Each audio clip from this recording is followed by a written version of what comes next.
Jesucristo. Él quiere fortalecer nuestras vidas en medio de las adversidades que pasamos en este mundo. Y Él quiere acompañar en cada momento difícil de nuestra vida. Es bien importante el poder entender que el Señor siempre está con nosotros caminando en cada momento difícil de nuestra vida.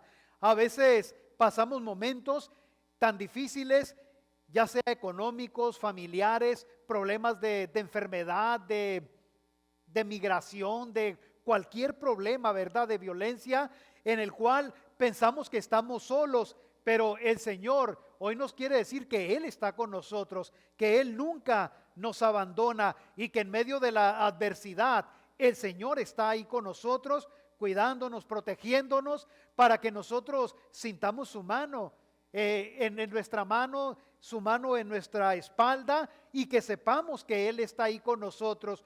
Por eso es bien importante el poner toda nuestra mirada en el Señor Jesús, poner toda nuestra esperanza, orar, leer su palabra y sobre todo confiar en Él, porque no es cierto que a veces nos sentimos solos, que sentimos que vamos caminando, que el Señor no está con nosotros, que nos ha abandonado. A veces así nos sentimos, pero ¿saben una cosa? En medio de la adversidad, de los problemas financieros, problemas familiares o de enfermedad, de operación o problemas migratorios, el Señor quiere acompañarnos en cada momento, en cada proceso de nuestra vida. Así como Dios lo hizo con Jesús, Él lo acompañó en cada momento difícil de su vida, de su ministerio. El Señor estaba ahí con Jesús. Y en primer lugar podemos mirar que el Señor Jesús se transfigura. El versículo 2 que leímos ahorita dice la palabra: 6 días después tomó a Pedro, a Jacobo y a Juan y los llevó aparte a un monte muy alto y se transfiguró delante de ellos. Entonces Él se transfigura delante de él, o más bien Dios hace esta transfiguración.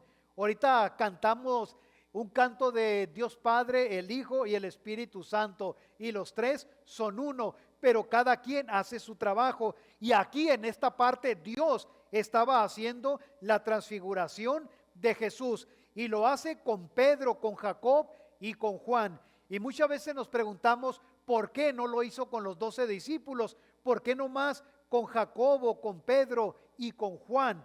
¿Será que eran unos de sus preferidos discípulos? O a veces decimos, ¿será que el Señor tenía preferencias? No, el Señor los amaba a todos igual, pero sin embargo, Él quería a estas tres personas enseñarles esta parte del ministerio para que ellos aprendieran y se fortalecieran en el Señor. Porque Pedro era un líder fuerte, un líder que necesitaba estar con él. Jacobo y Juan eran otros discípulos que estaban dispuestos a todo y necesitaban ser enseñados para que después ellos enseñaran a los demás, y cada uno tenía un carácter diferente, y el Señor los escoge a ellos para andar con ellos, para caminar con ellos, y sobre todo para transfigurarse y que ellos también se fortalecieran, porque siempre los líderes principales son los que van adelante. Es como en una familia. En una familia casi siempre hay uno o dos que son los que sacan la cara por toda la familia. Pasa un problema y allí está este líder, ¿verdad? En mi familia, que fuimos 8, mi hermana mayor siempre era la responsable de todo. Ella empezó a trabajar bien jovencita, desde los 12 años ya trabajaba y era una persona muy responsable y siempre andaba viendo por los demás, porque éramos así, ¿no? Éramos 8 de familia y hasta la fecha ella ahorita es la mayor y siempre siente como mucha responsabilidad por todos los hermanos, y siempre en las familias es así, ¿verdad? Ustedes lo ven en su familia, con sus hijos, quién es el más responsable, quién es el que lleva todo hacia adelante y que le damos más responsabilidad. Entonces, el Señor tenía a Pedro y a Jacobo y a Juan como discípulos que eran responsables, y que los quería fortalecer, les quería mostrar en todo lo que él estaba pasando antes de ir a la cruz del Calvario.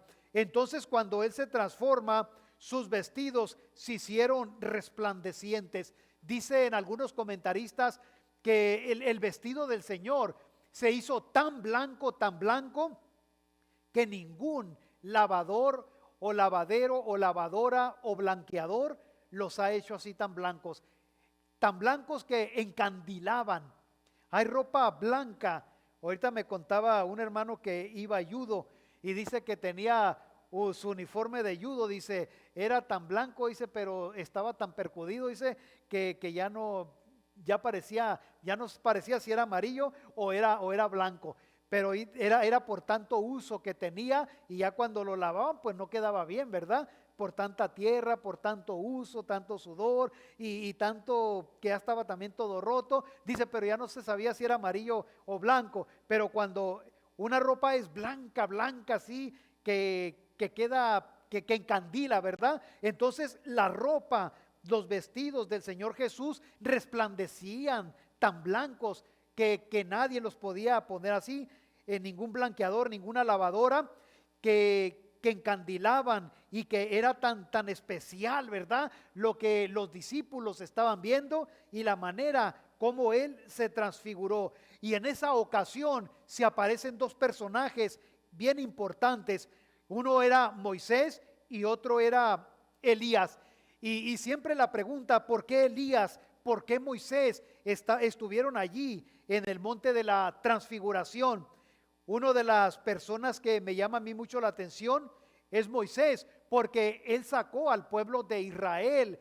El Señor lo salvó de morir cuando Faraón mandó matar a todos los hijos de los egipcios. Entonces Moisés fue una persona que se crió con los egipcios, en las leyes de los egipcios, en sus batallas, en la educación. Fue una persona muy educada, pero a los 40 años lo descubren que es hebreo y lo corren de Egipto. Sin embargo, el Señor lo llama para que él saque al pueblo hacia la tierra prometida que el Señor prometió. Y Moisés fue una de las personas que estuvo con el Señor cara a cara, que se vio con él. A él les dio las tablas de la ley. Entonces Moisés era una persona bien importante para Dios, y por eso nos damos cuenta que él estuvo allí en el monte de la transfiguración. Y Elías también. En esta parte del evento, Moisés representa a la ley de Dios y el liberador del pueblo de Israel. Muchos se burlaban de él porque era tartamudo, y muchos se burlaban cuando lo corrieron de Egipto. Sin embargo, Dios lo usó de una manera poderosa y él no tuvo miedo. Y sobre todo después de salir a la tierra prometida y antes de llegar a la tierra prometida, él no entró y murió, no en la tierra prometida, solamente la vio pero no entró. Pero el Señor se encargó de él y el Señor lo enterró, pero su cuerpo nunca se encontró su tumba, porque Dios se encargó de la vida de Moisés y lo usó de una manera poderosa.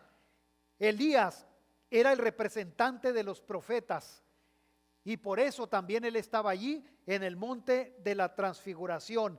Elías representa a los profetas, y aunque fue atacado por la mala mujer Jezabel, Dios lo llevó al cielo en un carro de fuego. Él no vio la muerte. Entonces él se fue al cielo sin ver la muerte, en donde goza de las mansiones celestiales. Ellos dos fueron los encargados de fortalecer a Jesús en este evento antes de ir a la cruz. Y muy poco se habla, ¿verdad?, de Elías, que fue traspuesto para no ver la muerte, que el Señor lo llevó en un carro de fuego y que él está en el cielo. Ahora, la muerte, ¿qué es la muerte, verdad? La muerte es solamente la separación del cuerpo, que se va a volver polvo, y del alma, que es la que se va a ir con Dios, que es la de los sentimientos, es lo que nos hace sentir, lo que nos hace decirle a la gente te quiero, te amo, y es la que hace que sintamos, ¿verdad? Entonces es la separación, es la muerte, y muchas veces la gente no entiende, ¿verdad? Cuando una persona muere, no entienden esa separación que Dios ha hecho. Sin embargo, los que tenemos a Cristo, tenemos esa esperanza de que un día vamos a estar allá, de que vamos a ver a Moisés, a Elías, al Señor Jesucristo, a todos los profetas, a todos los que se nos adelantaron. Entonces es bien importante el tener bien claro que un día cuando muramos vamos a ir con el Señor, y que esa separación no es solamente una parte, un proceso de la vida en la cual Elías no la pasó, porque el Señor se lo llevó. Moisés sí miró la muerte, Jesucristo vio la muerte, Pedro, los discípulos miraron la muerte, pero Elías no vio la muerte. Hay gente que dice, yo no quiero ver la muerte, yo me quisiera ir en el rapto de la iglesia cuando el Señor venga y nos lleve, ¿verdad?, a sus mansiones celestiales. Entonces la muerte es como un sueño, pero qué importante es, ¿verdad?, el saber que el Señor ha preparado unas mansiones celestiales para todos aquellos que un día vamos a ir allá con ellos. Entonces, qué importante es saber que estos dos personajes fueron encargados de fortalecer a Jesús en este evento, porque ellos sufrieron mucho. Moisés sufrió mucho con el pueblo. Moisés sufrió en el desierto porque no estaba impuesto a vivir en el desierto, no estaba impuesto a comer lo del desierto, sino a las comidas de Faraón. No estaba impuesto a dormir en el piso, en la tierra, en la arena o en las piedras, en el cerro. Él estaba impuesto a vivir como el hijo de Faraón. Sin embargo, él sufrió todo esto para poder ser merecedor de las mansiones celestiales, y sobre todo de estar en ese lugar fortaleciendo al Señor. Imagínense que alguien de nosotros así estemos para fortalecer al Señor un día, o a personas que están sufriendo. Y en el monte de la transfiguración fue para fortalecer al Señor Jesucristo, porque Él iba a ir a la cruz. Elías fue otro que sufrió. Una mujer mala, Jezabel, que tenía 450 profetas que la seguían a ellas, que adoraban a Baal, que eran seguidores de Baal, y que seguían a esta mujer, y que era mala, y que mataba a todos los profetas de Dios, y que lo seguía, y que andaba atrás de Elías para matarlo, para acabar con él. Y Elías le tenía un miedo pavoroso. Y fíjense, Elías mató a 450 profetas, pero a esta mujer le tenía miedo y huyó. Sin embargo, el Señor no lo dejó que viera la muerte, sino que se lo llevó al cielo. Y por eso ellos dos están allí en el monte fortaleciendo al Señor, diciéndole, me imagino, ¿no? Vas a ir a la cruz, vas a sufrir, te van a escupir, te van a golpear, y todo esto vas a pasar. Entonces estaban ahí, tú solamente fortalécete, porque Jesús estaba en la condición de humano. Él era también divino, pero estaba viviendo en su condición humano. Y cómo se sufre, ¿verdad?, cuando tú quieres servir al Señor, estar entregado al Señor, es cuando más sufres, cuando más batallas, porque quieres tú que toda la gente se entregue al Señor, y que toda tu familia esté bien entregada al Señor, que le sirva a Dios, que vengan a la casa de Dios, que oren a Dios, que prediquen a todo el mundo la palabra de Dios, las maravillas de Dios, y la gente sufre por predicar la palabra. Entonces el Señor iba a pasar estos momentos bien difíciles de su vida antes de ir a la cruz del Calvario, antes de este evento tan diferente, tan difícil, y es por eso que lo estaban fortaleciendo. Ahora a Pedro, humanamente, ¿verdad?, la propuesta de Pedro, ¿qué propuesta hace Pedro? Le dice Señor, cuando ya se termina la transfiguración y que se va Elías y Moisés al cielo, pues de nuevo, ¿verdad? Le hacen una propuesta, le dice, hagamos 3 enramadas, una para ti, una para Moisés y otra para Elías.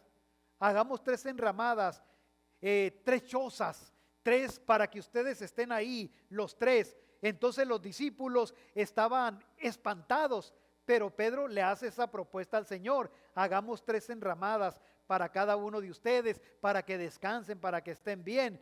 Y los discípulos se espantaron, ¿verdad? De una manera muy especial. Pero en esos momentos del espanto, y cuando Pedro estaba haciendo esta propuesta, se escucha una voz en una nube que los ocultó. Las nubes es como neblina. Siempre que paso en las mañanas temprano por el río San Javier, ¿no? Aunque es un arroyito nomás. Me gusta ver hacia abajo porque ahorita que hace frío, hay un vaporcito así que va por el río. No sé si ustedes han visto los ríos en las mañanas, que hay así como un vaporcito que va por arriba del río, y abajo pues está el agua, ¿no? Se ve bien bonito, pero a veces vemos este vapor de una manera muy especial, y esta nube los ocultó a ellos, y bajó esta nube y se escucha una voz: este es mi hijo amado, a él oíd. Este es mi hijo amado, a él escúchenlo. Y algunos comentaristas han dicho que Pedro quería pues como hacer una forma de idolatría al hacerles una choza a ellos, un altar, como para que los adoraran, ¿verdad? Sin embargo, el Señor da esa palabra y dice: este es mi hijo amado, a él óiganlo. Y esta misma voz se escuchó cuando Jesús fue bautizado en el río de Jordán por Juan el Bautista. Cuando él sale, viene una nube, viene la paloma y dice: este es mi hijo amado, a él oíd. Es la misma voz, la voz de Dios. Y qué interesante es, ¿verdad? Que el Señor no quería a ellos que siguieran a otra persona, sino que siguieran a Jesucristo, las enseñanzas, lo que Él les estaba enseñando, que eso hicieran. Entonces, esta voz fue bien importante. Y después miraron la nube y escucharon la voz, y miraron a Moisés y a Elías, y después todo se desvaneció y ya nomás estaba ahí Jesucristo. Qué interesante, ¿verdad? Qué hermoso es, ¿verdad? Después que todo desaparece, estás tú mirando al Señor, estás con el Señor, y de repente ya no miras nada. Pedro y los otros discípulos fueron las personas que Jesús llevaba cuando iba a cumplir con algo importante en su ministerio, como lo eran las sanidades antes de ir a la cruz. Y sobre todo los llevaba para enseñarles el ministerio y fortalecerles. Entonces, cuando fueron a orar por la hija de Jairo, ¿quién iba? Iba Pedro, iba Juan, iba Jacobo. Cuando iban a sacar a un demonio, iba Pedro, iba Juan, iba Jacob. Y en los momentos más importantes del ministerio de Jesús, siempre iban ellos 3, porque el Señor los estaba preparando para algo especial, porque ellos eran líderes que estaban dispuestos a dar su vida por el Señor, y sobre todo por eso los estaba enseñando, fortaleciendo. Y el Señor muchas veces a nosotros también nos quiere fortalecer y nos muestra su poder, nos muestra su presencia, nos toma de la mano, pone su mano en nuestra espalda y nos dice: no te preocupes, hijo, yo estoy contigo. No te preocupes, hija, yo estoy contigo. Hay tantas oraciones que el Señor contesta a nosotros, ¿verdad? Que les ha contestado a ustedes en sanidad, en alguna petición bien importante que han tenido. El Señor ha estado ahí, les ha ayudado en el proceso y ha contestado esa oración. Y lo más importante en estas respuestas es que el Señor está ahí contigo, y nunca debemos de dudar de que el Señor está con nosotros, así como Dios estuvo con él en la transfiguración. Ahora, en el versículo 9 nos dice algo también bien importante: y descendiendo ellos al monte, les mandó que a nadie dijese lo que habían visto, sino cuando el Hijo del Hombre hubiese resucitado de entre los muertos. Hay una encomienda que Jesús les deja a sus discípulos, que no contaran nada.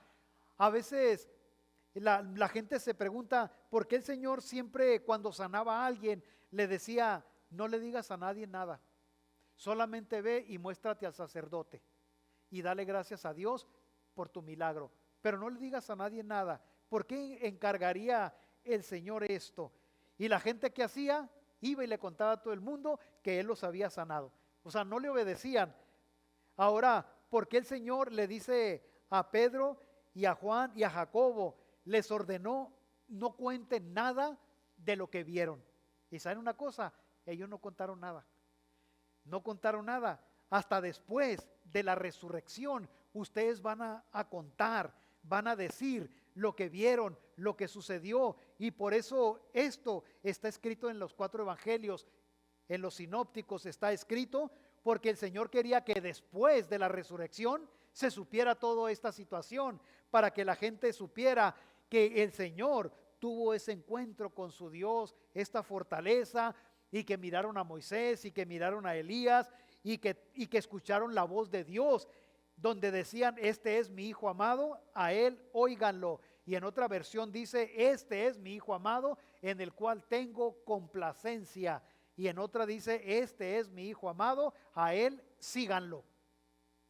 Dando a entender que no había duda y que dejó establecido Dios a quien deberíamos de seguir. No a un líder, sino al Señor Jesucristo, ¿verdad? Tenemos que seguirlo a Él. Guardaron lo que Jesús les había dicho. Hay personas que te dicen, quiero que me guardes este secreto. ¿Y qué dices tú? Este secreto yo me lo llevo a la tumba. Porque hay cosas que la gente no quieren que nadie sepa, y cuando te lo cuentan, no quieren que nadie lo sepa, y tú dices, bueno, yo voy a guardarte este secreto, ¿verdad? Entonces los discípulos le guardaron a Jesús ese secreto, lo que Él les había dicho, y después lo publicaron hasta después de la resurrección.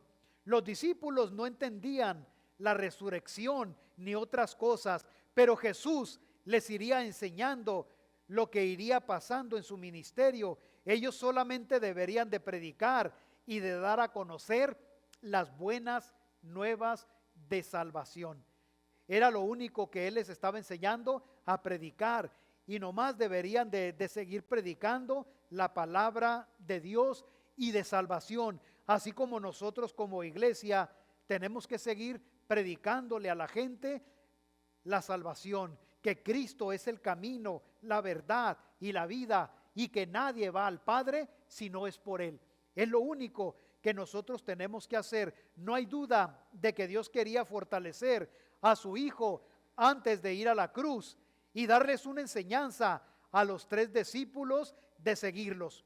Solo a Él, y no ocuparse en hacer las enramadas para Moisés y Elías.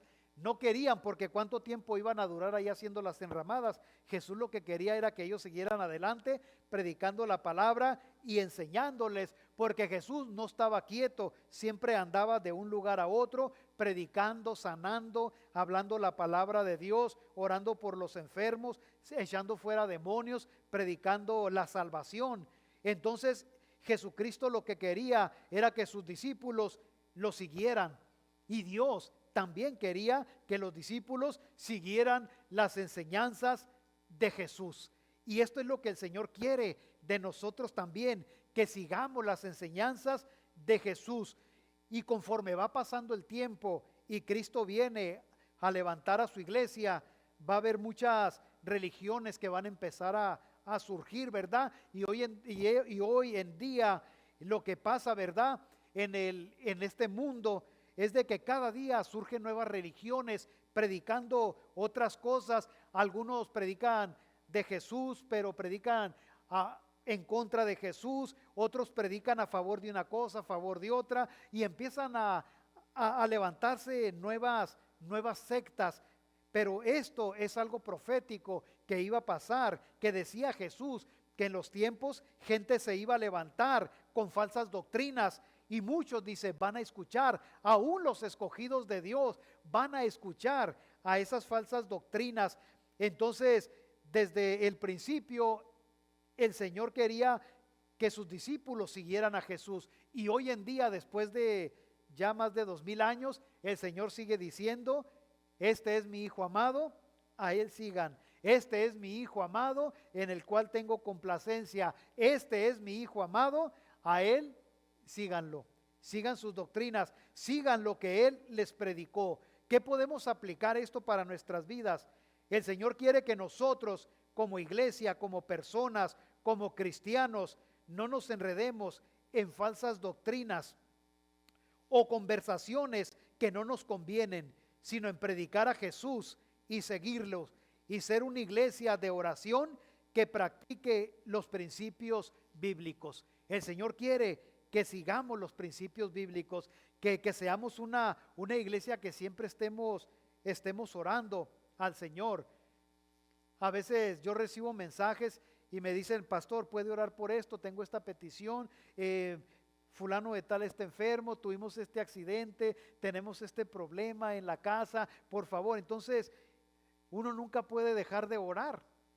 Siempre tenemos que orar, por eso dice la palabra: orad sin cesar. Siempre recibimos peticiones. Yo a veces les mando a ustedes mensaje: por favor, ayúdenme a orar porque tengo un problema en la familia, pasó esto, esta situación, una enfermedad, ¿verdad? O mi sobrina tuvo un accidente, o cuando mi sobrino tuvo el stroke, ¿verdad? En California, y que les digo: por favor, oren por mi sobrino Abraham, porque tuvo este stroke y después tuvo otro. Y siempre, ¿verdad? Uno siempre tiene que estar despierto para orar por las personas que más lo necesitan. Y el Señor siempre contesta la oración. Entre más oración haya, el Señor contesta más.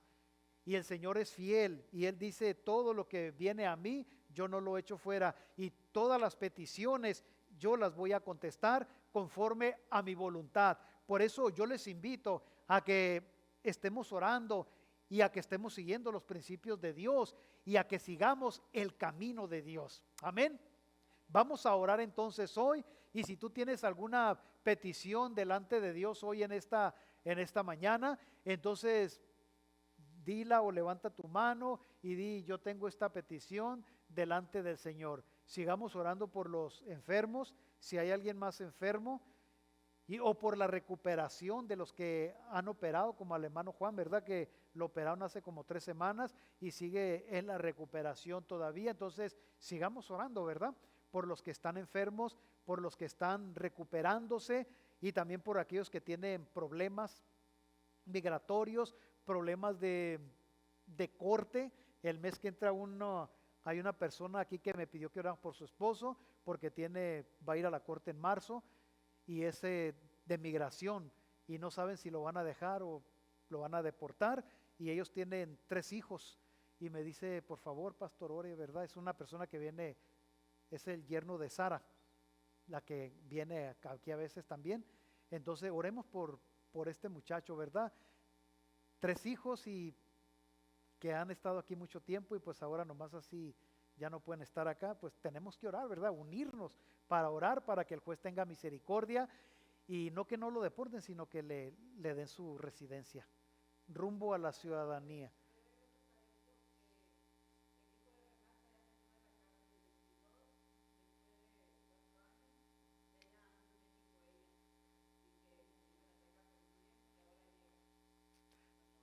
Dios contesta las oraciones, ¿no?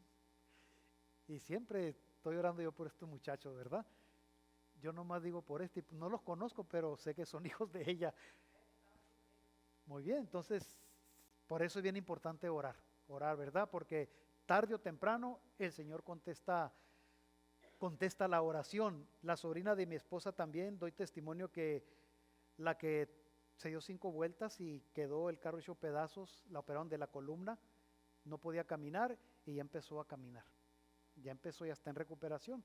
Entonces, de estos testimonios está viendo mucho, ¿verdad? Entonces, sigamos orando siempre por fortaleza por la mamá de mi sobrina, ¿verdad? Porque le mataron al hijo y ella está mal, y ahora su otro hijo tuvo un accidente muy fuerte y está en la cárcel porque él tuvo la culpa. Entonces, muchas tragedias así le han pasado a esta mujer, ¿verdad? Sigamos orando por ella para que el Señor haga la obra. Entonces, hermanos, nos ponemos de pie, oramos y oramos por también los que están agradecidos y por peticiones que tengan delante de Dios. Muy bien. Padre, te damos gracias, Señor, por este día que nos das. Te damos gracias, Señor, porque un día fortaleciste a tu Hijo Jesucristo en la cruz. Antes de ir a la cruz, Señor, en este monte estuvo Moisés, Elías, fortaleciéndolo, dándole ánimo. Así también, Padre, yo te pido que tú sigas dando ánimo y gracias, Señor, por esta respuesta del hijo de Renata que ya salió. Te pedimos, Padre, que tú lo bendigas y que él pueda tener un encuentro contigo. Así también por el otro hijo que también está ahí en la cárcel, que tú sigas con él, Padre, y que tú, Señor, ayudes a los que van a ir a corte en este mes de marzo, para que tú, Padre, obres y que le puedan dar a este Señor, su residencia, su ciudadanía, para que no abandone a sus hijos ni que se tenga que ir de este país, Señor. Te pido pues, Padre, que tú obres en este juez y en las leyes migratorias, Padre, que no sean tan severas, Señor.